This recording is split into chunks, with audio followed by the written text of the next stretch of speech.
Alright, here we have The Binding of Isaac Rebirth. And now I've actually got the Afterbirth expansion pack added onto this, but there's another expansion pack, Afterbirth Plus, that I do not have. I don't know if I'm going to get it. It's got mixed reviews. But as for the game itself, this was a game I originally got way back when I had it for PSN, PlayStation Plus. Was one of the free games or whatever. And I've actually already done a gameplay video on this. And what was funny was I kind of just jumped into it blind making that video. I really didn't understand the game that much. And I didn't play it much after that. I didn't really know what to make of it. It seemed kind of cool, but it needed more digging on my part, and I just didn't dig into it. And then I gave up PlayStation Plus, so I lost the game on the PlayStation 4. But I discovered it was on Steam eventually. Now, what's funny is that The Binding of Isaac Rebirth is actually the second game in the series. There is The Binding of Isaac, which is also on Steam that I've never played, so I really can't compare it to that. I do have that in my wish list. It's a much cheaper game, but I'm still going to wait for it to go on sale before I buy it, because I really don't know what to expect from it. And that has its own expansion packs as well, at least one expansion pack that I know of. But let's talk about The Binding of Isaac Rebirth.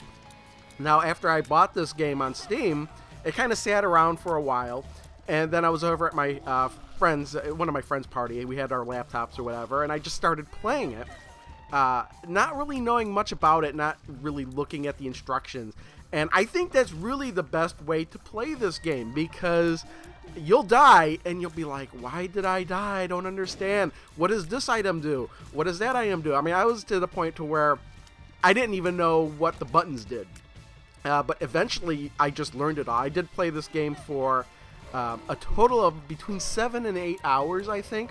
The story of the game is fairly simple, and it tells it in an opening movie of the game. But basically, your mom is hearing voices from God, and God tells her to kill her son, Isaac. And Isaac overhears this and escapes into the basement, and that's where the game starts. It looks like a lot like the old Legend of Zelda, where Link is in the dungeons, but instead it's Isaac. And it kind of reminds me, it's of a dual-stick shooter, kind of like Smash TV, where you attack with the right analog stick and you move with the left analog stick. Although you can use the face buttons to shoot as well. You can only shoot in 4 directions. But you explore the dungeons, and it's different every time you play it. Everything is completely randomized with the game, and that's what makes this game so addictive, is every time you play it, you never know what you're going to run across. There's also a ton of hidden areas and things that might be hidden in rocks, hidden doorways, hidden rooms that may have things that may lead you to extra bosses or just extra power-ups that you definitely could use in the game. But it's funny because as you get more and more power-ups, depending on what the power-up is, it can completely change the look of Isaac from the beginning of the game till the end of the game.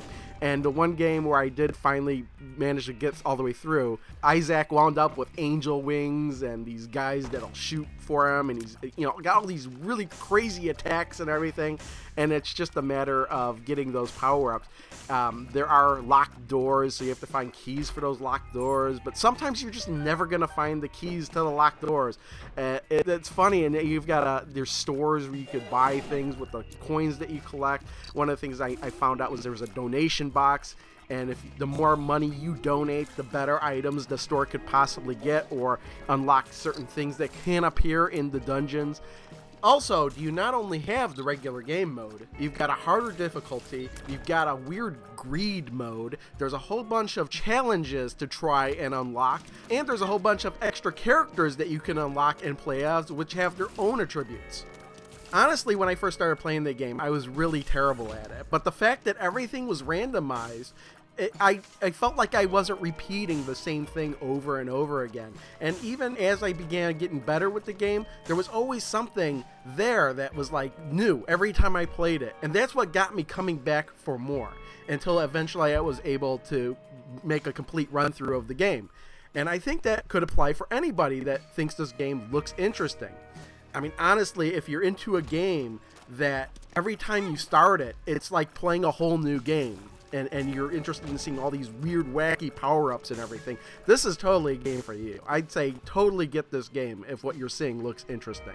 This is one of those games that years from now I'll still be thinking about. And thanks everyone for watching. I'll see y'all next time.